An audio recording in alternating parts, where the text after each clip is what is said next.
It happened in a small moment. Nothing dramatic. A conversation that would have felt normal a few months ago.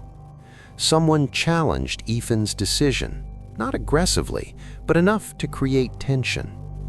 Earlier, he would have explained himself, clarified his reasoning, tried to make the other person understand his position. This time, he didn't. He listened. No interruption, no visible reaction. Then he responded with a single sentence, short, direct. "No, this is the direction we're taking." And he stopped. No explanation followed, no attempt to soften it. The room adjusted, not because he was louder, but because he didn't leave space for uncertainty. The other person hesitated for a moment, then nodded slightly. All right. The conversation moved on. Ethan stayed still, but internally something shifted. That wasn't how he used to respond. Across the room, someone glanced at him briefly and said, "You've changed." It wasn't said as a compliment or as criticism, just an observation.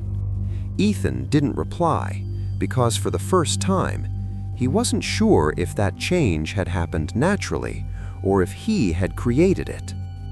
Across the room, Daniel remained still, watching without reaction, as if this question had already been answered. That moment stayed with him longer than expected, not because of what was said, but because it felt accurate. Ethan had changed, not in obvious ways. His voice was the same, his thinking was sharper, his behavior more controlled, but something deeper had shifted. He no longer reacted the way he used to. Situations that once triggered explanation now triggered silence. Moments that once created hesitation now led to direct action. Emotions that once surfaced immediately now stayed contained. And the strange part was, it didn't feel forced anymore. It felt natural.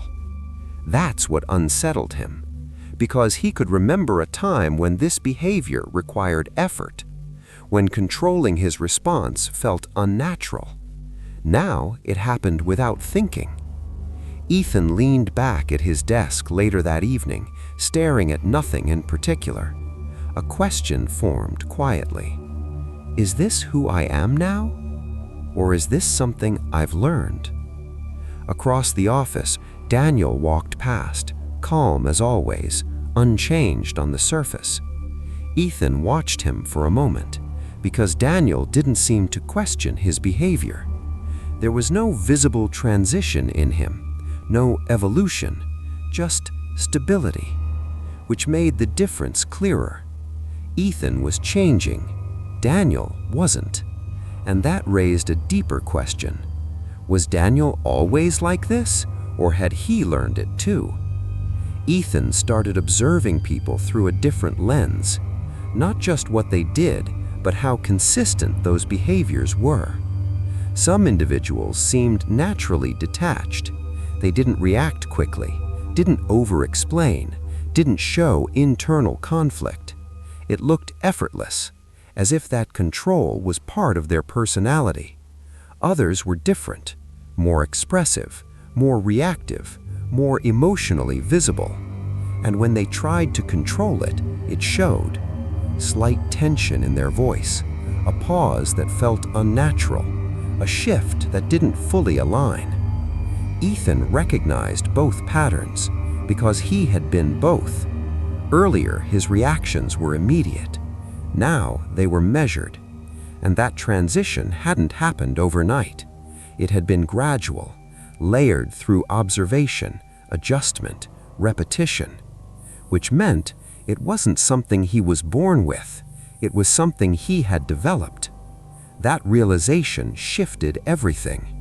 Because if behavior could change this much, then traits weren't as fixed as they appeared. Across the room, Daniel spoke briefly in a conversation, then went silent again. No hesitation, no adjustment, just controlled presence. Ethan watched him closely now, not to copy him, but to understand whether that control was natural or trained to the point where it looked natural. The question didn't feel theoretical anymore. It was personal, because Ethan could see the difference between who he was and how he behaved now. The traits he used to associate with certain people, detachment, precision, lack of emotional reaction, controlled communication, he was starting to display them himself. Not completely, but enough to notice. And that created a conflict. If these traits could appear through behavior, then were they really traits at all? Or just patterns repeated enough to feel permanent? Ethan thought back to how it started. Small adjustments, controlled responses, deliberate pauses. At first, they felt unnatural. Now they didn't, which meant something had changed internally. Not identity, but default behavior. Across the room, Daniel ended another conversation with a short response and walked away. No emotional carryover, no visible shift, just clean control. Ethan watched him for a moment longer, because now the question wasn't abstract anymore. It was specific. If behavior can be learned, then control can be learned. And if control can be learned, then what people call dark traits might not be traits at all. Ethan stopped using the word personality. It didn't fit anymore, because what he was observing didn't behave like something fixed. It behaved like something practiced. He started separating two things in his mind: what someone tends to do and what someone chooses to do. The first felt natural, automatic. The second felt controlled. And over time, the second started replacing the first. Ethan noticed this in himself clearly. His natural tendency was still there, to explain, to justify, to react quickly. But now there was a layer above it, a pause, a filter, a decision, and that decision changed the outcome, which meant the behavior wasn't coming from instinct anymore. It was coming from control. Ethan realized something important. Traits might define the starting point, but behavior defines the result. And behavior could be trained. The change hadn't happened in a single moment. It had been gradual, small adjustments repeated over time. At first, controlling his reactions felt unnatural. Holding silence felt uncomfortable. Not explaining felt incomplete. Not reacting felt wrong. But he kept doing it, not perfectly, but consistently, and something shifted. The discomfort started fading. The pause became easier. The silence felt normal. The control stopped feeling forced. Ethan understood what was happening. His brain was adapting. What once required effort was becoming automatic, because repetition doesn't just reinforce behavior, it rewires expectation.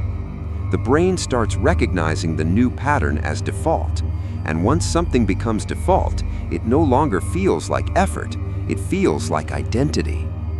The realization went deeper than expected, because Ethan understood something uncomfortable. He hadn't suddenly started changing, he had always been changing, just unconsciously. Everyone does, in different environments, with different people, under different pressures. People adjust their tone, their behavior, their reactions, not because they're fake, but because they're adapting. The difference was awareness.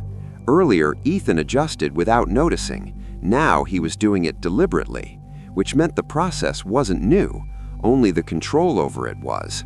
That changed the entire perspective. Because if people are already adapting unconsciously, then learning these behaviors isn't unnatural, it's just intentional adaptation. Ethan didn't need theory anymore. He had comparison, his past self and his current behavior. Earlier, in tense situations, he would explain his position fully, add context, add reasoning, make sure everything was understood. Now, he said less, not because he had less to say, but because he understood that clarity didn't require excess. Earlier, he reacted immediately when challenged. Now, he paused, let the moment settle, then responded. Earlier, he looked for agreement. Now, he looked for direction. The shift was undeniable, not in who he was, but in how he operated. Ethan leaned back slightly, letting that comparison settle, because now the answer was clear. He hadn't become a different person. He had learned a different way of behaving, and that behavior was starting to feel natural. Ethan started noticing how certain behaviors repeated across people, not randomly, but consistently. The ones who showed less hesitation were given more responsibility. The ones who spoke with certainty were listened to more closely. The ones who didn't react emotionally were treated as stable, even when the situation wasn't. These patterns weren't announced, no one said them out loud, but they were reinforced through response. Each time a behavior led to a favorable outcome, it was repeated, and over time, repetition made it automatic. Ethan realized that the system itself was shaping behavior, not by forcing it, but by rewarding it. If detachment created clarity, it was reinforced. If confidence created influence, it was reinforced. The people who appeared naturally controlled weren't necessarily born that way. They had simply repeated the same patterns enough times that those patterns became their default. The more Ethan observed, the more the question returned, not as curiosity, but as conflict. If his behavior had changed this much, then what exactly was stable about him? Was he still the same person, or just someone performing better patterns? He noticed moments where his response felt deliberate, not instinctive, where he chose not to react, even though the reaction was still present internally. That created a gap, a space between what he felt and what he showed. Earlier, that gap didn't exist. Now it was constant, and that raised a quiet tension, because control required distance, and distance changed how he experienced situations. Ethan wasn't losing himself, but he was no longer operating purely on instinct, and that difference felt unfamiliar. Not wrong, but not fully settled either. It was the awareness of choice that created the conflict. Daniel didn't show that conflict. That was the difference Ethan couldn't ignore. There was no visible gap in him, no hesitation, no internal negotiation leaking into his behavior. His responses were immediate, but not reactive, controlled, but not forced, as if the choice had already been made before the moment arrived. Ethan watched him closely in another interaction. Someone challenged a point. Daniel listened, then responded in a calm, direct way. No shift in tone, no added explanation, just a clear position, and then silence. There was no tension in him, no sign of holding something back. That was what made it different. Ethan understood that Daniel wasn't suppressing his reactions. He had already integrated control into his default behavior. What Ethan was still practicing, Daniel had already stabilized. By now, Ethan could trace the change in himself step by step. It hadn't been one shift, it had been layers.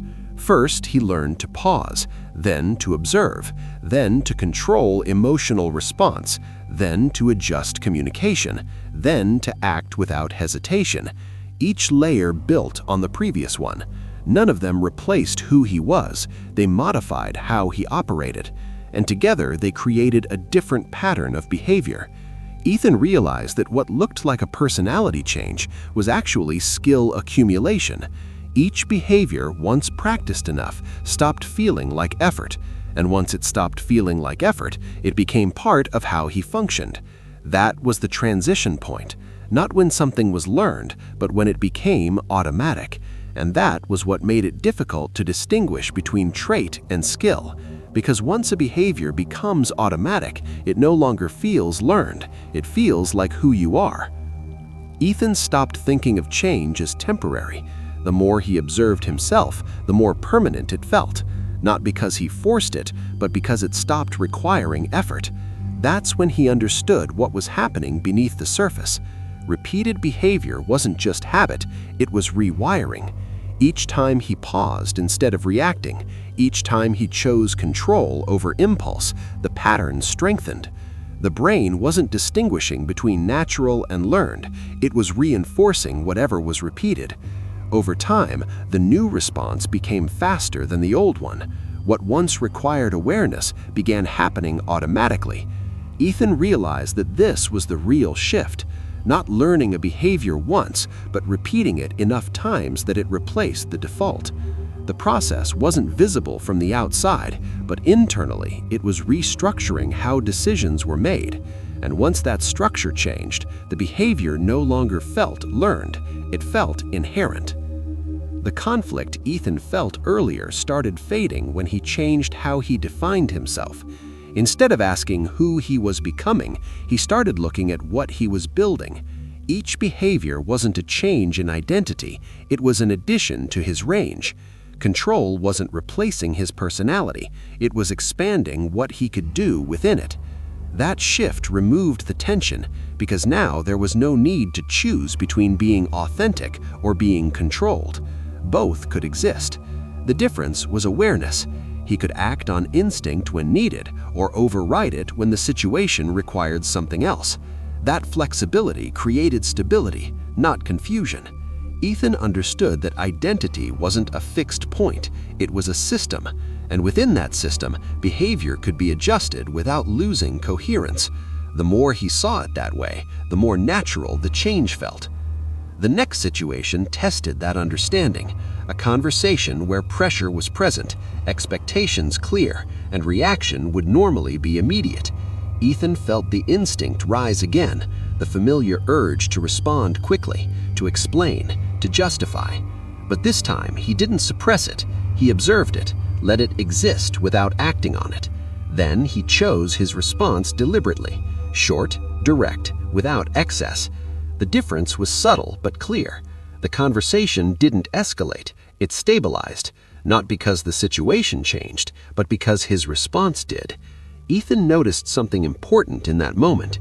Control didn't require eliminating instinct, it required delaying it long enough to choose something else.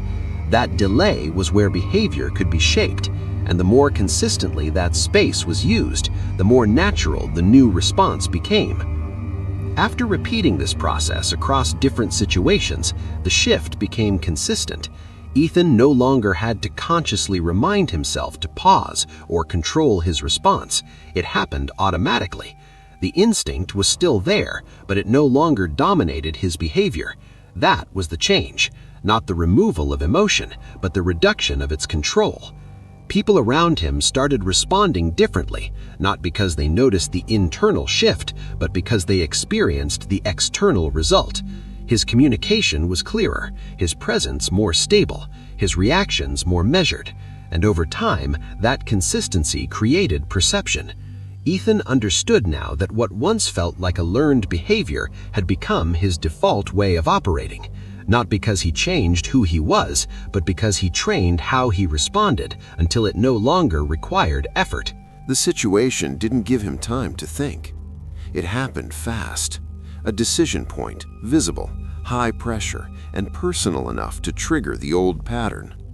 Someone questioned his judgment directly, not casually, but in a way that carried weight in the room. Ethan felt it immediately. The old response surfaced without delay. Explain, clarify, justify. It was still there. Nothing had been removed. But something else was there too. A second layer, the space between reaction and response. He could feel both at the same time, the instinct pushing forward and the control holding it back. This was different from before. Earlier, he didn't notice this moment. Now it was clear.